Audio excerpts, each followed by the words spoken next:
Evangelio de hoy, viernes, segunda semana de Cuaresma, feria. Primera lectura.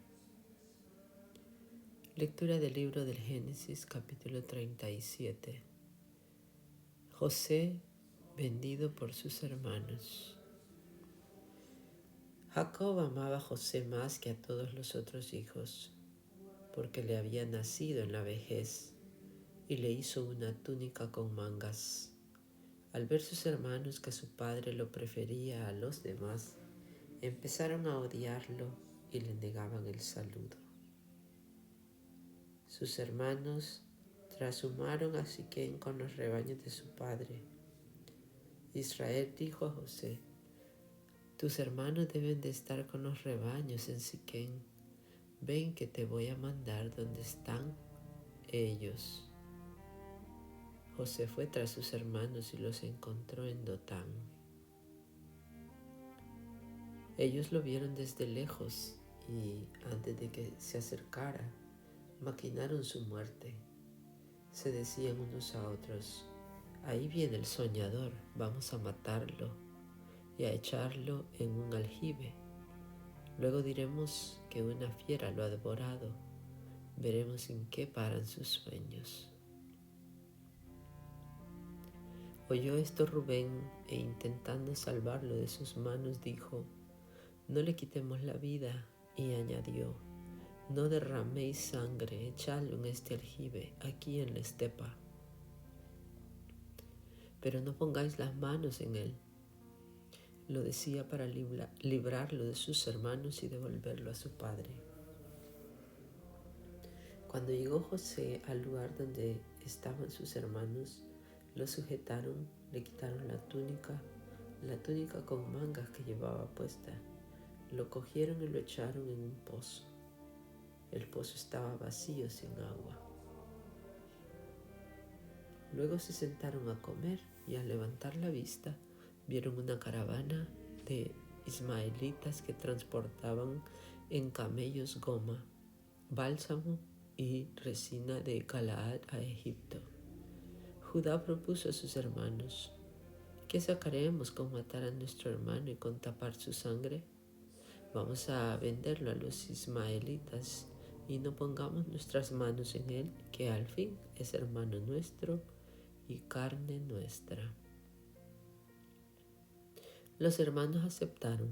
Al pasar unos mercaderes madianitas, tiraron de su hermano y, sacando a José del pozo, lo vendieron a unos ismaelitas por 20 monedas de plata.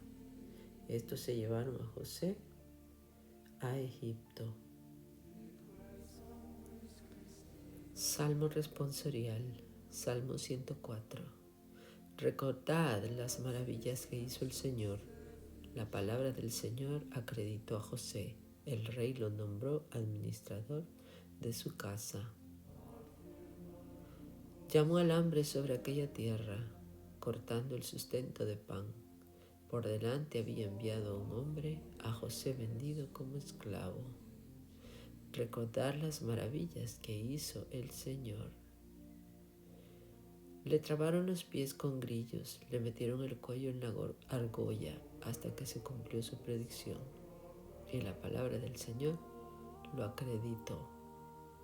Recordad las maravillas que hizo el Señor. El rey lo mandó desatar. El Señor de pueblos le abrió la prisión. Lo nombró administrador de su casa, Señor de todas sus posesiones. Recordad las maravillas que hizo el Señor. Versículo antes del Evangelio, Juan capítulo 3, versículo 16. De tal manera amó Dios al mundo, que dio a su Hijo único. Todo aquel que cree en Él tiene la vida eterna.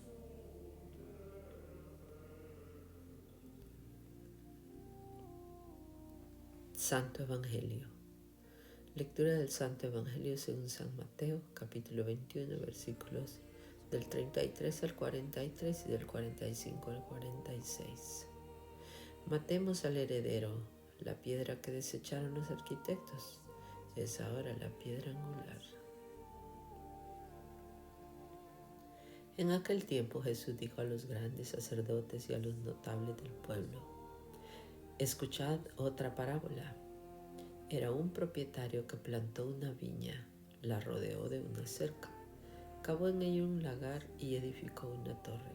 La arrendó a unos labradores y se ausentó. Cuando llegó el tiempo de los frutos, envió sus siervos a los labradores para recibir sus frutos. Pero los labradores agarraron a los siervos y a uno le golpearon, a otro le mataron y a otro le apedrearon. De nuevo envió otros siervos en mayor número que los primeros, pero los trataron de la misma manera. Finalmente les envió a su hijo, diciendo: a mi hijo le respetarán.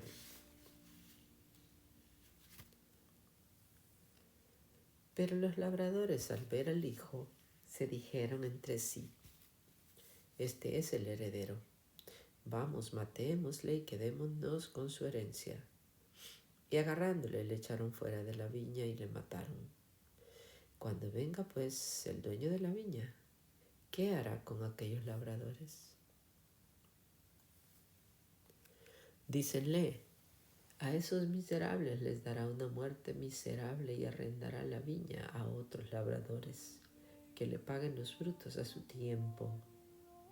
Y Jesús les dice: ¿no habéis leído nunca en las Escrituras: la piedra que los constructores desecharon es piedra angular? ¿En piedra angular se ha convertido? Fue el Señor quien hizo esto y es maravilloso a nuestros ojos. Por eso os digo, se os quitará el reino de Dios para dárselo a un pueblo que rinda sus frutos. Los sumos sacerdotes y los fariseos, al oír sus parábolas, comprendieron que estaba refiriéndose a ellos y trataban de detenerle, pero tuvieron miedo a la gente porque le tenían por profeta. El Evangelio meditado del Padre Alfonso Milagro. Un hombre poseía una tierra y allí plantó una viña. Otra vez nos habla Jesús en parábola, que es toda una alegoría, ya que cada rasgo tiene su significación. El propietario es Dios, la viña es el pueblo elegido de Israel, los siervos, los profetas, el Hijo, Jesús, muerto fuera de las murallas de Jerusalén, los viñadores homicidas, los judíos infieles, el otro pueblo al que se le confiará la viña, los paganos. El mismo evangelista un poco más abajo aclara: los sumos sacerdotes y los fariseos, al oír estas parábolas, comprendieron que se refería a ellos. Mateo capítulo 21, versículo 45. Por otra parte, Jesús aquí, más que repetir la parábola de la viña que trae Isaías capítulo 5, versículo del 1 al 7, suficientemente conocida por los israelitas, hace una aplicación de la misma. Así como el padre de familia hizo por la viña cuanto estaba de su parte, arreglándola con solicitud extremada, así también el Señor cuidó de su pueblo Israel y cuida ahora de su pueblo cristiano con intensa solicitud. Un escritor hacía la siguiente aplicación de esta parábola: la viña es nuestra alma plantada por Dios, adornada con su gracia, cuidada con solicitud por medio de sus inspiraciones y de sus sacramentos. Nosotros somos los colonos que hemos de trabajar para conseguir el fruto, que son las buenas obras. El Señor envía a sus siervos, que son sus sacerdotes, o sus inspiraciones y los mismos acontecimientos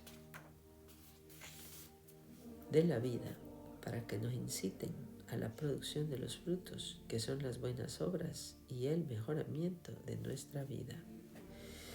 Si nosotros no hacemos caso de esos avisos, seremos semejantes a aquellos colonos de la parábola y mereceremos el castigo por haber despreciado los avisos de Dios y no haber producido los frutos de santidad que el Señor tiene derecho a esperar de nosotros.